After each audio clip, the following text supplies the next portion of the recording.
এবং যার তলদেশ দিয়ে নহর বয়া যাইতেছে। চিরস্থায়ী জান্নাতে সেই বসবাস করতে পারে যে আমিত্ব মুক্ত হয়েছে, খান্নাস মুক্ত হয়েছে, মুমিনে পরিণত হয়েছে, সে চিরস্থায়ী জান্নাতি। সুফির লেগা জান্নাত তো সাধারণ জিনিস। এই জন্য বলছে লিয়ে তু নেহি জাহাকে লিয়ে, এই জাহানটা, এই সৃষ্টি জগৎটা তোমার জন্য তৈরি হয়েছে, কিন্তু তুমি এই সৃষ্টি জগতের জন্য নাও। আকিমিনে খুদি কা, যে আল্লামা ইকবাল বলতেছে কি ফেরেশতাओं को सिखलाता है आदाबे खुदाबंदी। ফেরেশতাদেরকে আল্লাহ শিখায় যে আদমের তাজিম কেমনে করে, আর আদমরে আল্লাহ শিখায় আদাবে খুদাবন্দি, খোদার আদব, খোদার প্রেম কিভাবে করতে হয়। বাবা, সুফিদের মূল দর্শন কি? সুফি বলেই আসো আমার কাছে বসো, আমার কথা মতো 4টা মাস অথবা 1টা বছর অথবা জীবন চিল্লায় বসো।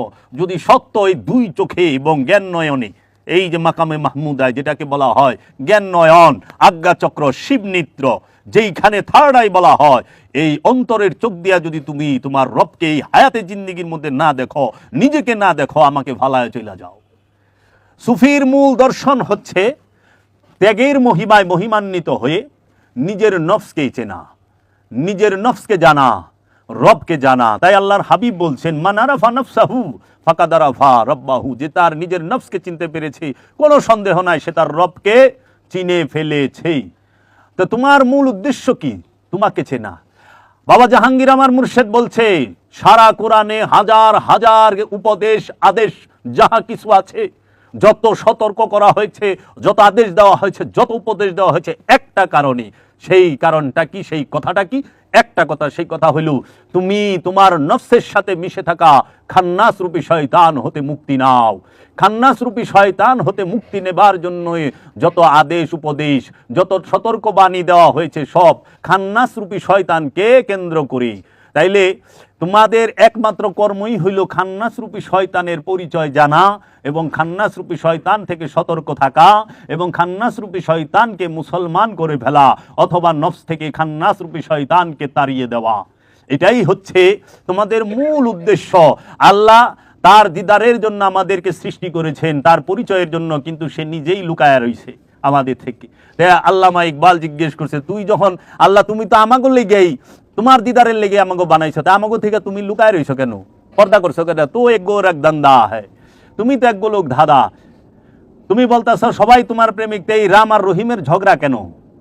রাম, হিন্দুরা বলে রাম, মুসলমান বলে রহিম। রাম রহিম লে ঝগড়া না? মসজিদ মন্দির লে ঝগড়া না? কাশি আর কাবা লে ঝগড়া না? তাইলে কিন্তু তুমি তো সব লাগায় রইছ, বুঝি না। তাই সুফিদের মূল দর্শনই হচ্ছে আত্মবোধি, আত্মপরিচয়, আত্ম উপলব্ধি, রবের পরিচয় জানা। সুফিদের কাছে জান্নাত অনেক বড় বিষয় নয়। জান্নাত তো অর্জন, জান্নাত আল্লাহ ডাইকা দিবে তাকে, নফসে মুতমাইন্নাকে। সুফি নামাজ পড়ে, সলাত দায়মি সলাত করে জান্নাতের জন্য নয়। সুফি যাকাত দেয় জান্নাতের জন্য নয়। সুফি হজ করে জান্নাতের জন্য নয়। সুফি কুরবানি করে জান্নাতের জন্য নয়। সুফি শেখ এই আপনার যে সমস্ত আমলে সালেহা করে জান্নাতের জন্য না। কিসের জন্য জানেন? সুফির দর্শনে তার যে আমানু, সে পবিত্র হওয়ার জন্য। আমরা সালাত করব কিসের জন্য? নফসের পবিত্রতার জন্য। সালাত দায়মি সালাত কিসের জন্য? নফসের পবিত্রতার জন্য। সালাত কইরা জান্নাত পাওয়া যায়? কখনো না। সালাত করে নফসকে পবিত্র করা যায় সালাতের মাধ্যমে, এবং মুর্শিদের দয়ায়, রসুলের দয়ায় খান্নাস রূপী শয়তান হতে নফসকে মুক্ত করা যায়। তাইলে সালাত করি কেন আমরা? দায়মি সালাত খান্নাসের কুমন্ত্রণা থেকে মুক্তি পাবার জন্য এবং খান্নাস রূপী শয়তানকে নফস থেকে তাড়িয়ে দেবার জন্য অথবা মুসলমান করার জন্য। নফস পবিত্র হয় কিসের দ্বারা? সালাতের দ্বারা। নফস পবিত্র হয় যাকাতের দ্বারা। নফস পবিত্র হয় কুরবানির দ্বারা। নফস পবিত্র হয় হজের দ্বারা। নফস পবিত্র হয় আমলে সালেহার দ্বারা। এই আমলে সালেহা এবং এই সালাত, সিয়াম, হজ, যাকাত, কুরবানির মাধ্যমে নফস যখন পবিত্র হয়, মুতমাইন হয়, প্রশান্তি লাভ করে, তখন আল্লাহ ডাক দেয়, আসো ইয়া আইয়াতুহান নাফসে মুতমাইন্না, হে পবিত্র নফস, শান্ত নফস, পরিতৃপ্ত নফস, আসো বান্দায় ঢুকো। আরে সালাত কইরা নফসকে পবিত্র করতে পারলে বান্দায় প্রবেশ করা যায় আল্লাহর।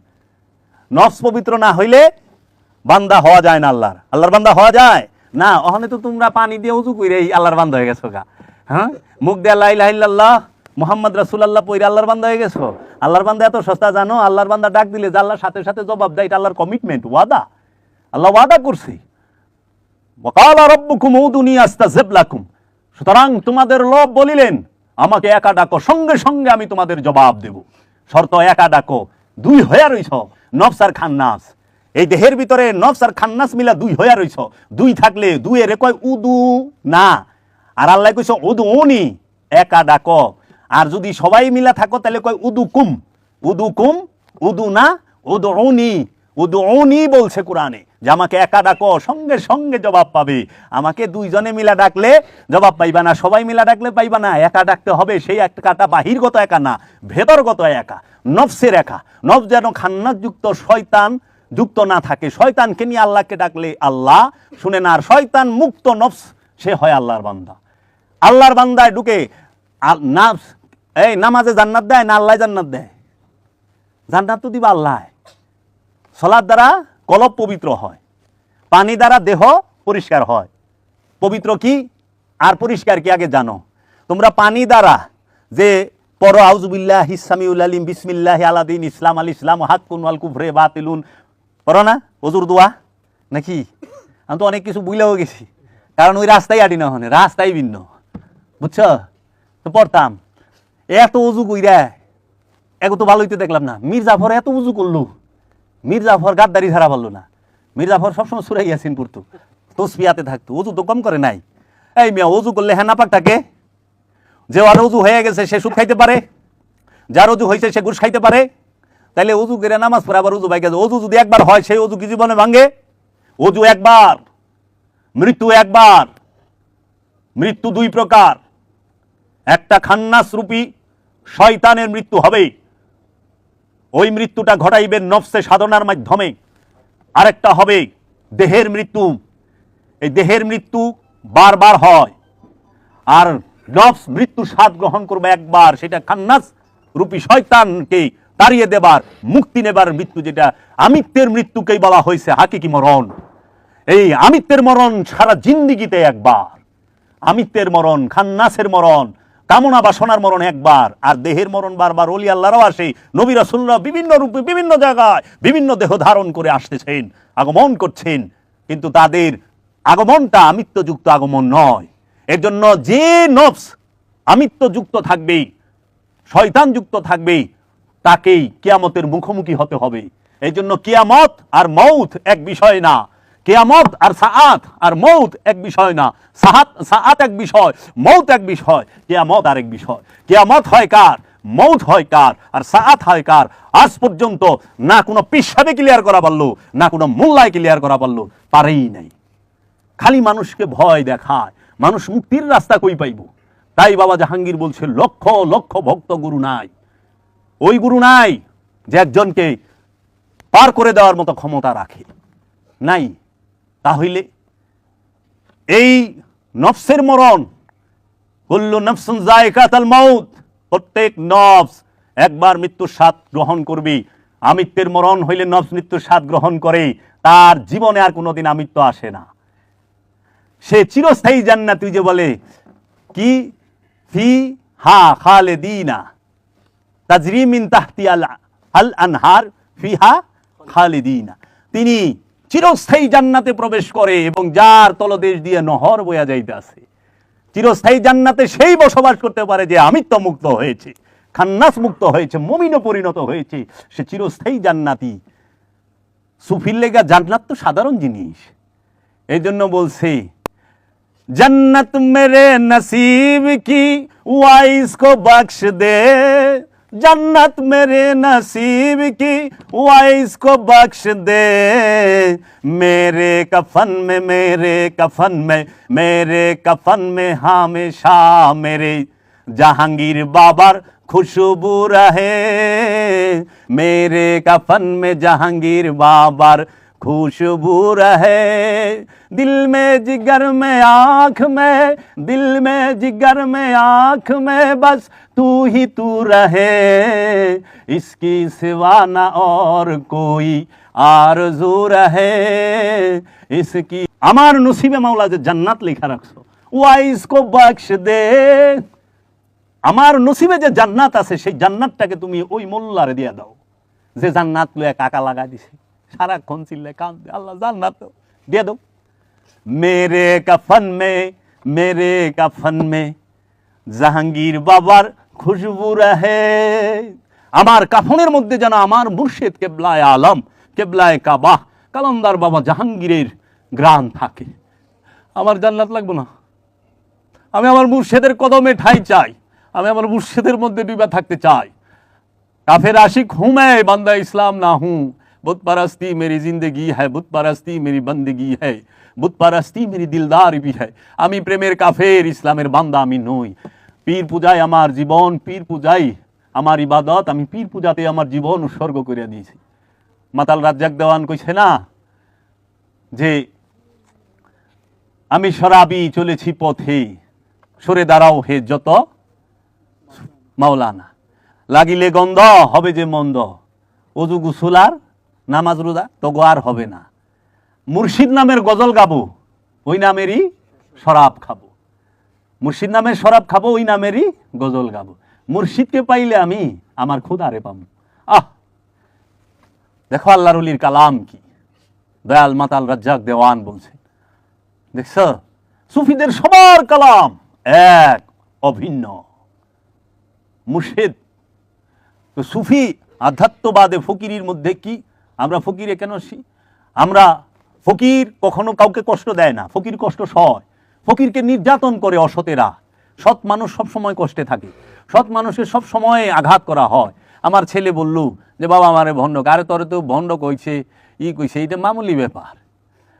হ্যাঁ, হাফেজ সিরাজির জানা যাই পড়বার দেয় নাই, চইলা গেছে দুনিয়া ছাইরা। বাবা বললে সারে কি করছে জানো, শহর থেকে জানাজা দিবার দেনে মোল্লারা নিয়ে ফেকে বাইরে ফেলাই দিছে মরুভূমির মধ্যে দেহটারে, লাশটারে, লাশ মোবারকটারে। বাবা বললে সার লাশ মোবারক যেখানে ফালাইছে, যে জায়গায় তারে রাখছে ওইটাই শহর হয়ে গেছে ওখানে, আর আগে যেটা শহর আছিল ওইটা মরে গেছে, গ্যারাম হয়ে গেছে। এই আল্লাহর অলিগো কেরামত, অলিগো সব সময়। সুফিরা আত্মপরিচয় চায়, সুফিরা জান্নাতের লেগা পাগল না। জান্নাত ভোগ, জাহান্নাম ভোগ। বাবা জাহাঙ্গীর বলছে জান্নাত আর জাহান্নাম দুইটাই ভোগ। ভোগের মাঝে মুক্তি নাই, মুক্তির মাঝে ভোগ নাই। ভোগের ঊর্ধ্বে মুক্তি, ভোগের ঊর্ধ্বে মুক্তি। জাহান্নাম কষ্ট ভোগ, জান্নাত সুখ ভোগ, দুইটাই ভোগ। আর ভোগের মধ্যে থাকতে গেলে তোমার ফানার বাঁকায় যাইতে পারবা না। ভোগের মধ্যে থাকতে গেলেই বন্ধনে থাকতে হবে, বন্ধন মানেই ভোগ। আল্লাহ তুমি সুখের বন্ধনে থাকো আর দুঃখের বন্ধনে থাকো, ভোগ কষ্ট ভোগ করতে হবে, সুখ ভোগ করতে হবে। তাহলে মুক্তি কেমনে আইব? মুক্তি আসবে ফানা এবং বাঁকায়। ফানা মানে মিলেমিশে একাকার হয়ে যাওয়া, আর বাঁকা মানে চিরস্থায়ী হওয়া। বুঝছ? এর জন্য মুর্শিদের ধ্যানে, মুর্শিদের খেলে, মুর্শিদের তাসাব্বুরে তোমাকে ফানা এবং বাঁকার মুকামে যেতে হবে। এর জন্য আমরা যারা সুফিবাদে বিশ্বাসী, বাবা ফকিরি গান বাজনা এটা ফকিরি নয়, এটা ফকিরের অনুষ্ঠান। বাদ্য বাজনা বাজানো এটা ফকিরির মূল দর্শন না, এটা অনুষ্ঠান। ওরসে যাওয়া, এই যে গিলাপ চড়ানো, এই যে মালা দিছ গলায়, এই মালা চড়ানো, এই যে তবারক বিতরণ, তবারক খাওয়া, এগুলো হইল ফকিরের বাড়ির অনুষ্ঠান। এগুলা ফকিরের মূল দর্শন না। ফকিরের বাড়ির ফকিরের মূল দর্শন কি তাহলে? এই যে ওয়াজ প্যান্ডেল লাগায়া ওয়াজ, এই আমাদের এখানে এখন গান হবে না, ওয়াজ হবে। আগে গান গাইতে ওয়াজ করেন, কে সহি কাম করতেছে। এই গানের মধ্যে তো সুফি গো কালামি কই বলেছে সুরে সুরে। ওয়াজের মধ্যে যে লাও হে কদু, যে কদু হেই তো লাও, ওটা তো মূল দর্শন না। মূল দর্শন কি তাহলে ফকিরের? ফকিরের মূল দর্শন হইল আত্মপরিচয় লাভ করা। তাই বাবা জাহাঙ্গীর বলছেন সুফিবাদ আত্মপরিচয়ের একমাত্র পথ। সুফিবাদ ছাড়া আত্মপরিচয়ের আর কোনো পথই নাই, একমাত্র পথ। চলতে থাকো, এখন জুয়ান বয়স, হাড্ডির ভিতরে ক্যালসিয়াম আছে, ঢাকাইয়া ভাষা কয় গুদা। এইটা যতদিন আছে তরং বরং, যখন কলকবজায় জং যে দৌড়িবে, হ্যাঁ কি কলকবজায় যখন জং ধরবো তখন সেন টের পাইবা যে সুফিবাদী সত্য। সারা জীবন গাঠি লইয়া গুইরে ভয়েই তো মরণ লাগে। আবাদত কবুল হইছে কি না কইতে পারেন না। ইয়ো বাবা, তুমি যদি ফুল হও গ্যারান ছাড়া কিছু দিতে পারবা না, পারবা? গ্রানি দিবা। তুমি যদি সূর্য হও কিরণ ছাড়া কি দিবা? এছাড়া তোমার কিছু নাই তো, তাপ ছাড়া আর কিরণ ছাড়া। তুমি যদি ফুল হইতে পারো সুবাস দিতে পারবা, ফুল হইতে পারে নাই। এর জন্য যারা অজু পানি দিয়া করে কয় এটা হলো মেজাজি অজু, এটা হলো পরিষ্কার, দেহ পরিষ্কার করলা। হাত, মুখ, নাক, চোখ, কান, মুখ এবং পা এইটা পানি দিয়ে ধোয়া যায়, পরিষ্কার করা যায়, পানি দিয়ে পরিষ্কার হওয়া যায়। কিন্তু কলব কোনোদিন পানি দিয়ে ধোয়ান যায় না। কলব পানিতে ধোয়ান যায় রে? আর তোমারে আল্লাহ উজু করবার কইছে কলবের উজু, তোমার কলবটাকে পবিত্র করতে কইছে। আল্লাহ তো কয় নাই তোমার দেহকে পবিত্র করো, দেহকে পরিষ্কার করো, কলবকে পবিত্র করো। কারণ দেহ এটা ময়লার গুডাউনি। দেহের মধ্যে পেট আছে, পেটের মধ্যে ময়লা আছে, পায়খানা আছে, মূত্রথলি দেহের মধ্যে, তাই না? যত রক্ত, যত পুইস, যত কফ, হিনাইট যা কিছু আছে, কানের ময়লা, মুখের গন্ধ সব তো দেহের মধ্যে। তো দেহ সে অপরিষ্কার হয়, অপরিষ্কার হইলে পানি দিয়ে ধুয়ে ভালো, সাবান দিয়ে ধুয়ে ভালো, দেহ তো পরিষ্কার হয়ে গেছে।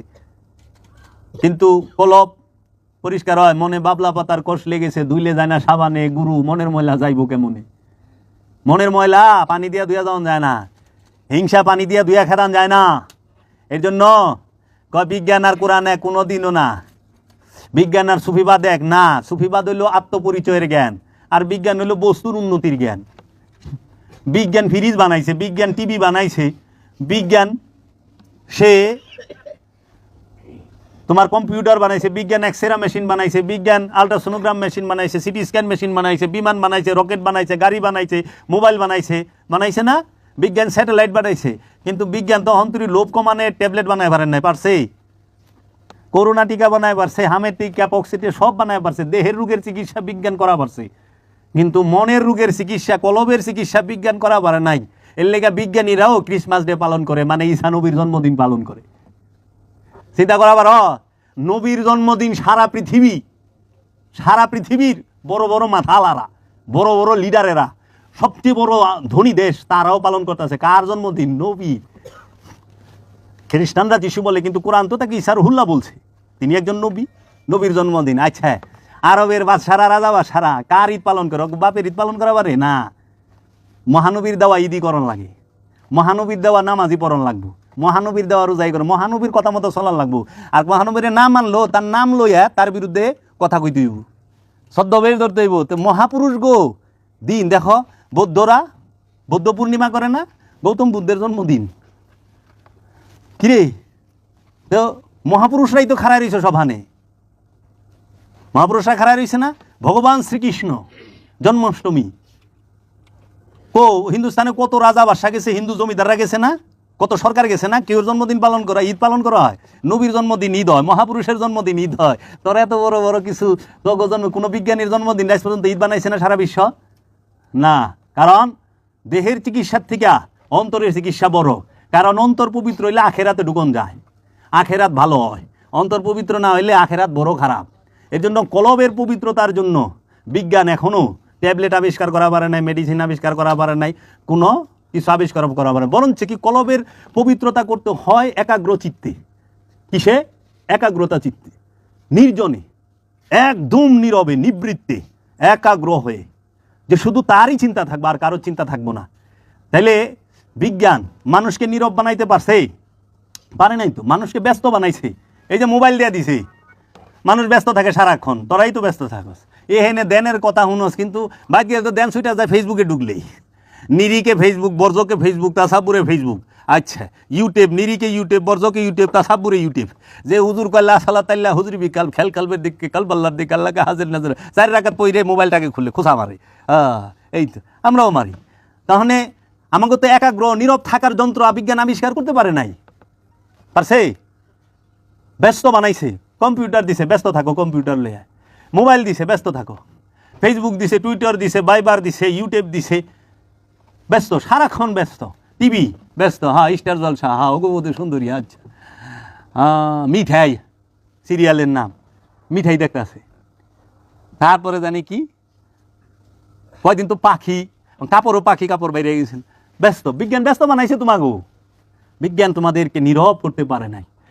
পৃথিবীতে একমাত্র মানুষ যদি কোনো কিছুকে সবচেয়ে বেশি ভয় পায় সেইটা হলো নীরব থাকতে। নীরব একটা বাড়িতে একটা মানুষ গেলে ওই বাড়ি কেউ ভাড়া নেয় না, কে কয় কি ভূতের বাড়ি।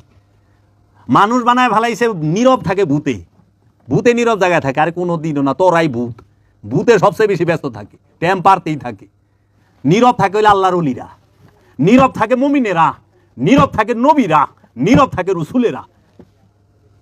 আসহাবে কাহাব বাসী কাহাব গুহায় নীরব ছিল, মা মরিয়ম মেহরাবে নীরব ছিল, মুসা কালিমুল্লাহ তুর পাহাড়ে নীরব ছিল, মহাপ্রভু মুহাম্মদ রসুল আল্লাহ হেরা পর্বতে নীরব ছিল, বাবা গৌতম বুদ্ধ নীরব ছিল, ভগবান শ্রীকৃষ্ণ নীরব ছিল, সবাই নীরব ছিল, ব্যস্ত ছিল না। এজন্য নীরবতাকে সবচেয়ে বেশি ভয় পায় বর্তমান জমানার মানুষ। দেখবা এখানে বেলা পুটুর পুটুর পুটুর পুটুর করতেই থাকে। হ্যাঁ, কথা কও মুর্শিদকে নিয়ে বলো, কথা বলো রসুলকে নিয়ে বলো, কথা বলো রবকে নিয়ে বলো, কথা বলো আত্মশুদ্ধির বিষয়ে বলো। বেহুদা পেঁচাল পেরে লাভ কি? কোনো লাভ নাই। এর জন্য বিজ্ঞান সে নীরবতার কোনো মেশিন আজ পর্যন্ত আবিষ্কার করতে পারে নাই, ব্যস্ত থাকার মেশিন আবিষ্কার করছে। তাই বিজ্ঞান আর আধ্যাত্মবাদ কখনো এক নয়। বিজ্ঞান বস্তু জগতের উন্নতি ঘটাইছে, আর বস্তু জগতের উন্নতির পিছনে শয়তানের অবদান আছে। কারণ খান্নাস রূপী শয়তান কলবের সাথে নফসের সাথে মিশা না থাকলে বস্তু জগতের উন্নতি হইব না। তোর 10 তালা 20টা বাড়ি, তোর লগে শয়তান না থাকলে জীবন হইব না। আর যদি তুই শয়তান মুক্ত হয়ে যা, জানস জমিদারি সাইরা দিয়া ইব্রাহিম আদহাম বলকি রাস্তায় নেমে গেছে। ওই পরগুনার জমিদার বাবা গাদা হাসান এক বট গাছের তলে বয়ে পড়ছে। বাবা গৌতম বুদ্ধ জমিদারের ছেলে, সে দুঃখকে খুঁজতে যায় নিজেরে পায়া গেছে, রবরে পায়া গেছে। বুঝছ, যদি খান্নাস মুক্ত হয়ে যায় সব ছাইরা দেয়। মানে সব ছাইরা দিলে এই সমাজের শয়তানযুক্ত মানুষগুলো কি আগে না মানুষটা কি ভালো আছিল, হঠাৎ করে পাগল হয়ে গেল। পাগল কয়, পাগলে ভালা মানুষের পাগল কয়, কি কবি? এর জন্য তোর বাড়ি গাড়ির উন্নতি যদি দেখা যে এক বট গাছের মতো ফুইলা ভাইবা বড় হইতেছে, তুই বুঝবি যে তোর ভিতরে শয়তান খুব কড়া ভাবে আছে। যারা নাকি সরকারি সম্পদ মাইরা সরকারি সম্পদ দখল করে পিসাব সাজে, এরা আবার কি মন পিসাব অন্তত জাগার সময় হয়ে যায় নাই। এই তোরা আবি তোকে খাওয়ানোর চিন্তা আমি করুম কে? তোকে খাওয়ানোর চিন্তা করবো বাবা জাহাঙ্গীরে। তোরা থাকবি তোকে থাকনের চিন্তা আমি করুম কে? তোকে থাকনের চিন্তা করবো বাবা জাহাঙ্গীরে। বাবা জাহাঙ্গীর তোকে হেনে পাঠাইছে, থাকনের জায়গা দিব না? থাকনের জায়গা দিব না? আদমরে পাঠানোর আগে আল্লাহ কি পৃথিবী বানায় নাই? এই আদম আগে আইছে না পৃথিবী আগে হইছে? আল্লাহ দেখি সমস্ত কিছু। একটা সন্তান পৃথিবীতে ভূমিষ্ঠ হওয়ার 40 দিন আগে তার মার স্তনে খাওয়ানাই সাজায় তার। এই বেটা, তার জন্য রেজেক রেডি থাকে। তো তুই যদি আল্লাহর বান্দা হস, আমি যদি বাবা জাহাঙ্গীরের কুত্তা হয়ে থাকি, আমি যদি বাবা জাহাঙ্গীরের গোলাম হয়ে থাকি, আমার কি এর চিন্তা থাকবো রে? চিন্তা থাকবো বাবা জাহাঙ্গীরের, যে হ্যাঁ বাবা জাহাঙ্গীর চায়া দেখবো। তাইলে আর হেরা অনেক সরকারি জায়গা দখল করে, মাইসের জায়গা দখল করে, কি কইবা মৌলভী সাহেব?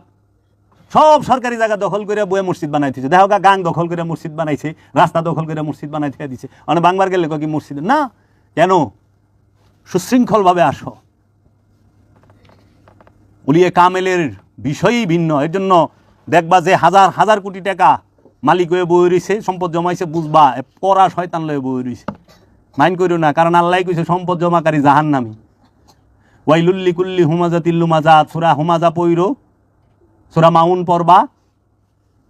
হ্যাঁ, যদি না পাও, বাবা জাহাঙ্গীরের লিখিত 28খানা কিতাব আছে। বাংলা সাহিত্যের সর্বশ্রেষ্ঠ যে কিতাব মারেফতের গোপন কথা, সেটা পইরো। ইসলামী ব্যক্তি মালিকানা, ইসলামী ব্যক্তি মালিকানাই হারাম। কাজেই সুফিরা শিখায় আত্মশুদ্ধি। সুফিরা কি শিখায়? আত্মশুদ্ধি। সুফিরা কি শিক্ষা দেয়? আত্মবোধি। সুফিরা কি শিক্ষা দেয়? আত্মপরিচয়। সুফিরা কি শিক্ষা দেয়? আত্ম উপলব্ধি। সুফিরা কি শিক্ষা দেয়? রবের দিদার কেমনে পাইবা সেই। সুফিরা তাহারা এই হায়াতে জিন্দেগির মধ্যে থাইকা তোমার নফসে আম্মারাকে নফসে লাওয়ামায় পরিণত করে, নফসে লাওয়ামা থেকে নফসে মুতমাইন্নায় পরিণত করে, নফসে মুতমাইন্না থেকে নফসে মুলহেমায় পরিণত করে, এবং তোমাকে নাসুত থেকে নিয়ে জাবরুতে নেয়। নাসুত, মালাকুত, তারপরে জাবরুত। যদি আল্লাহর ওলির দয়া হয়, বাবা জাহাঙ্গীরের মতো আব্দুহুর দয়া হয়, বাবা জান শরীফ শাহ সুরেশ্বরীর মতো আব্দুহুর দয়া হয়, তাহলে পরে টান দিয়া লাহুতে নেয়। ওলিয়ে কামেলের দয়া ছাড়া কেউ লাহুতে যাইতে পারে না। হ্যাঁ, তুমি ধ্যান সাধনা মুরাক্কাবা মুশাহেদা দিয়া জাবরুত মুকাম পর্যন্ত যাইতে পারবা, কিন্তু লাহুতে যাওয়ার ক্ষমতা নাই। এটা আতা, এটা দান, এটা দয়া।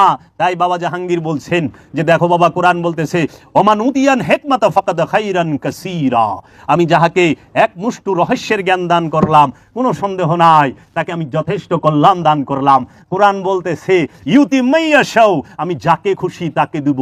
উলকির রুহা, আমি রু নিক্ষেপ করি। ইউতি মাইয়াশাও, যাকে খুশি তাকে। এখানে খুশি, ইলেকশন নাই, সিলেকশন। এখানে সিলেকশন, নির্বাচন করে খোদায়। এর জন্য বাবা নিজামউদ্দিন আউলিয়ার শত শত মুরিদ ছিল, লক্ষ লক্ষ মুরিদ ছিল, কিন্তু খসরু, বাবা খসরু একজন হইছে। বাবা নিজামের দয়া বাবা খসরুর উপরে গেছে। এরকম অনেকেই হয়েছে, কিন্তু কোটি কোটি খসরু হয় নাই, খসরু একটাই হয়। বাবা জান শরীফ শাশুড়ের শরীর সিলসিলায় শত শত লক্ষ লক্ষ মুরিদান আছে, খলিফা আছে, কিন্তু জাহাঙ্গীর বাবা একজনই হয়, বেশি হয় না। চেরাগে জান শরীফ একজন হয়, বেশি হয় না। এটি হলো দয়া। বাবা মাওলানা আব্দুল জব্বারের গড়ে করিম মস্তান একজনই হয়, বেশি হয় না। বাবা সুলাইমান শাহ বাংলার আব্দুহ, গৌসুল আজম বাবা মজভান্ডারি, এই একজন হয়, শত না। হ্যাঁ, ওই একজনের নাম দিয়ে 70 গোষ্ঠী পার হয়ে যায়, 70 বংশধর পার হয়ে যায়, 70 বংশধর পার হয়ে যাইব। আব্দুহু কারো গড়ের সম্পত্তি না, এটা পলন নিচের মুরগ না যে আটকায় রাখলেন। ফকিরই পলন নিচের মুরগ না যে যখন খুশি তখন পলৌচা করে দিলেন, মুরগ বাইরে এলো, যখন খুশি তখন আটকায় ফেলাইলেন। হ্যাঁ, ঘরের ভিতরে অনেক পিসাব তো বাংলাদেশে গজব পিসাব আছে, কিছু গজব পিসাবেরা নিজের ঘরেই সব রেখে দিছে। হ্যাঁ, ওখানে তুই মনে কথা কয় যে বেলা এতে অফ করে দিছে, মানে আর পি রইব না, কি হইব, খালি ইমাম হইব। পাগলে ভাইছে, পাগল হয়ে গেছে গা। কইতে কইতে কোন হানে যে গেছে বুঝেই নাই বেলায়েত কি, অলিত্য কি। তো কাজেই মুখ দিয়ে অনেক কিছু কন যায়। ধ্যান সাধনার শিক্ষা যেই দরবারে নাই, বুঝবেন এই দরবার হকের পথে নাই। যেই দরবারে দায়মি সালাতের চর্চা নাই, সেই দরবার হকের পথে নাই। যে আলেম দায়মি সালাত জানে না, সে কোনো আলেম না, সে একটা ভাষার উপরে পারদর্শী। যেরকম আমঙ্গ দেশে ইংরেজি সাহিত্যে অনার্স এবং মাস্টার্স করে না, আমরা মনে করি না জানি কি রে, হ্যাঁ অনেক বড় জ্ঞানী, তা ভাবার কোনো কারণ নাই। সে একটা ভাষার উপরে সে অনার্স এবং মাস্টার্স করছে, সে ওই ভাষাটা সুন্দরভাবে বলতে পারবে, তার মনের ভাবটা ওই ইংরেজি ভাষায় কটকটায় গুছায় গাছায় কইয়া পারবো। এখন অনেক আরবি জানলা, মনের ভাব আরবিতে প্রকাশ করা পারবা, তাই বিলে আরবি জানছে দেখে আল্লাহ ভাইয়া গেছ, এটা পাইব না বাবা। আরবি জানলে যদি আল্লাহ পাওয়া যাইতো সহি শুদ্ধ হতে, তা আবু জেহেল সবার আগে আল্লাহ পাইতো।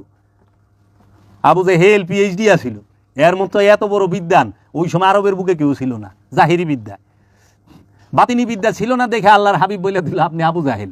জাহিরি বিদ্যা বিদ্যান রে আল্লাহর হাবিব আবু জাহেল করলো, বাতিনি বিদ্যা না থাকলে ওইটি আবু জাহেল। যার মধ্যে বাতিনি বিদ্যা সিনার এলেম নাই, সেটাই আবু জাহেল। জাহিরি এলেম যতই থাক, এর লেগে জাহিরি এলেম দাঁড়ি, কিন্তু বাতিনি বিদ্যা নাই, ওইটি আবু জাহেল। আবু জাহেলের পরিচয় পাইছেন। এখন আমরা দেখি না জাহিরি বিদ্যায় সেই রকম পিএইচডি ডক্টরেট হজরত আল্লামা এও মুখ তো মুখ, কিন্তু ওলি আল্লাহ মানেন না, নবী মানেন না, রসুল মানেন না, শুধু আল্লাহ মানে। আর কি কয় না কয় বুঝতে হবে, এইটাই বর্তমান যুগের আবু জাহেল। জাহিরি বিদ্যা আছে, বাতিনি বিদ্যা নাই। এর জন্য সুফিবাদ আত্মপরিচয়ের একমাত্র পথ। সত্য তোমার ভিতরে বীজ রূপে লুকায়িত, তাকে জাগ্রত করো মুক্তি পরপারে। বাবা জাহাঙ্গীর, বাবা জাহাঙ্গীর এমন এক মহাপুরুষ। বাবা জাহাঙ্গীরের বাহিরের লেবাস দেখা বাবা জাহাঙ্গীরকে বোঝাও যাবে না, জানাও যাবে না। যারা বাবা জাহাঙ্গীরের লিখিত 28টা কিতাব পাঠ করবে, বাবা জাহাঙ্গীরের লিখিত কুরআনুল মাজিদের অনুবাদ পাঠ করবে, তারা কিছুটা হইলেও ধারণা করতে পারবে যে বাবা জাহাঙ্গীর যে এই পৃথিবীর বুকে নীরবে আসলো, নীরবেই চলে গেল। আমরা বুঝতে পারলাম না কোন মহাপুরুষ আসলো, কে চলে গেল। কারণ পৃথিবীতে রু নফসের পার্থক্য বাবা জাহাঙ্গীর ছাড়া কেউ করতে পারে নাই, করে দেয় নাই, তাও মৌখিক না, কিতাবি একাডেমিকভাবে। এখন সুফিবাদকে ইউনিভার্সিটি লেভেলে পড়ানোর বিষয়, এখন এটার উপরে পিএইচডি হবে। সেই রাস্তা বাংলার 2 জন বিখ্যাত আল্লাহর ওলি, একজন হচ্ছে বাবা সুফি সদরউদ্দিন আহমদ চিশতি এবং আরেকজন হচ্ছে তারই আপন ভাতিজা, সর্বকালের সর্বশ্রেষ্ঠ একজন ইসলামিক গবেষক বাবা কালান্দার বাবা জাহাঙ্গীর বা ইমান আল সুরেশ্বরী ফিয়ানহু। যে না পড়ছে বাবা জাহাঙ্গীরকে সে জানবে না। আর ধ্যানের জগতে যে যাবে, বাবা জাহাঙ্গীরের দয়া যার প্রতি হবে, সে বাবা জাহাঙ্গীরকে চিনবে। বাবা জাহাঙ্গীরকে তার কিতাব পড়ে কিছুটা জানতে পারবা, কারণ সাগর তো কোনোদিন লগ্গি দিয়া মাইপা কুল পাওয়া যাইব না। এর জন্য বাবা জাহাঙ্গীরের কিতাবে যতটি আল্লাহর ওলির নাম আছে, হ্যাঁ, এতটি অলি আল্লাহর নাম জগতে কোনো কিতাবের মধ্যে আছে কিনা এইটি সন্দেহ। আমার আলোচনা আছে দেখো, একের কাদরিয়া চিশতিয়া লয়ে চিশতিয়া তরিকার পীর সাহেব নিজেই জানে না হের দাদা পীর কিংবা বড় বাবার পীর কি। এই বাবা জাহাঙ্গীরের বদলতে আর বাবা জাহাঙ্গীরের গলির এই কুত্তার বদলতে মানুষ এখন জানতাছে যে ওলি আল্লাহর যে ধারা, এটা চেইন, এইটা সিরিয়াল পুরা আছে। এর জন্য এই গান বাজনা, এই ওয়াজ নসিহত, এই তবারক সিন্নি যা আছে, এটা হলো ফকিরের বাড়ির অনুষ্ঠান। এটা ফকিরের দর্শন না। ফকিরের দর্শন হইল দায়েমি সলাতের মাধ্যমে নফসের কলবের পবিত্রতা অর্জন করা, এবং পবিত্র নফস পবিত্র অন্তর আল্লাহর বান্দায় প্রবেশ করে, আল্লাহর জান্নাতে প্রবেশ করে, এবং রবের ডাকে রব সাড়া দেয়। পবিত্র অন্তর রবেরে ডাকলে রব সাড়া দেয়, এবং পবিত্র অন্তর দিয়ে রবরে দেখতে হয়। আল্লাহরে দেখবা, নিজেরে দেখবা অন্তরের দৃষ্টি দিয়া। এর জন্য ওলি আল্লাহর দেহের চোখ বন্ধ করায়, ধ্যান করায়। জানু মাওলা বলছেন, নূরে হকে হক আছে, হক চিনো আগে, পারো যদি এবাদত করো শেষ ভাগে, না চিনিয়া এবাদত করিবে কাহার, ভূতের বন্দিগি হবে, হবে না খোদার। তারপরে বাবা জান বলতেছে, উস্তাদ কহেন বাপু চক্ষু খুলিয়া দেখ, উস্তাদ কহেন বাপু চক্ষু খুলে দেখ। উস্তাদ কহেন বাপু মানে যে স্কুলের যে শিক্ষক, কলেজের সে শিক্ষক, তারা কি কয় উস্তাদ, মাদ্রাসার হুজুররা, মক্তবের হুজুররা কি কয়, উস্তাদ কহেন বাপু চক্ষু খুলে দেখো, আর গুরু কহেন বাপু চক্ষু মুদে থেকু। চক্ষু বন্ধ বিদ্যা, খুলিলে কি হবে, খোলাজন এই ভেদ কবু নাহি পাবে। চক্ষু বন্ধের যে বিদ্যা, এইটা খুললে কি হয়, এই চক্ষু খোলা ব্যক্তি বুঝবো না, তারে বুঝানো যাইব না। শোনা কথা দুনা হয়, শোনা কথা দুনা হয়। এই যে শুনছ দুনা হইব, এটার কোনো গ্যারান্টি নাই। শুনছ ওইখানে এই হবে, ওই হবে, এই হবে, যদি বাই চান্স, কারণ জান্নাতে যাইব আমলদার না, জান্নাতে যাইব পবিত্র নফস। সাবধান, সাবধান। কুল্লু মান আলাইহা ফান ওয়া ইয়াবকা ওয়াজহু রাব্বিকা যুল জালালিল ইকরাম। কুল্লু মান, যাহা কিছু আছে প্রত্যেক সৃষ্টি ধ্বংস হবে। কুল্লু মান আলাইহা ফান, সমস্ত কিছু ধ্বংস হবে। ওয়া ইয়াবকা ওয়াজহু রাব্বিকা ওয়া যুল জালালিল ইকরাম, শুধু একমাত্র চিরস্থায়ী রবে তোমার রবের চেহারা। কিয়ামতের দিন, মানে কিয়ামতের দিন সবই ধ্বংস হয়ে গেল, আর রবের চেহারা চিরস্থায়ী রইল। জান্নাত জাহান্নামে যাবো, আঙ্গুর বেদনা খাওয়ামু, কয়লা দেওয়া পূর্ব কিলো কইরি বাপ, মাথায় তো ধরে না। আমার জানার বাসনা যদি কেউ আমার জানায় দেয়, সূরা রহমানের 26 আর 27 নম্বর আয়াতের ভেদ রহস্য। হায় হায়, আল্লাহ কইতেছে কিয়ামতের দিন সমস্ত কিছু, সমস্ত সৃষ্টি ধ্বংস হবে, সিদরাতুল মুনতাহা পর্যন্ত ধ্বংস হয়ে যাবে গা। জান্নাতের ঊর্ধ্বে যেটা এইটা, খালি রবের চেহারা বাক্কা থাকবে। ওয়ায়াবকা ওয়াজহু রাব্বিকা যুল জালালিল ইকরাম। রব্বে কা কইছে, রব্বু কুম কয় নাই, রব্বে কুমা কয় নাই, রব্বে কা, তোমার রবের চেহারা, শুধু তোমার রবের চেহারা চিরস্থায়ী থাকবে, আর সব ধ্বংস হইব। ওখানে যায় আঙ্গুর বেদনা খামু 70 হুর। দয়ালি ভালো জানে কি নসিবা, এখানেই রাখলাম। তোমরা ধ্যান কইরো। হ্যাঁ, ধ্যানের জন্য সঙ্গীতের প্রয়োজন। সঙ্গীত দিয়া ধ্যান না, ধ্যানের সহায়ক হইল সঙ্গীত, বুঝছো? তাও সব সঙ্গীত না। সেমা কাওয়ালি, ধ্যানের অনেকগুলোই আছে, ওগুলা গোপন এখানে কমু না, একা একা কমু। এর জন্য মুর্শিদের ধ্যান ছাড়া কোনো উপায় নাই। আচ্ছা, বাবা জাহাঙ্গীর আমাদেরকে তার রহমতের ছায়াতলে আশ্রয় দান করুক।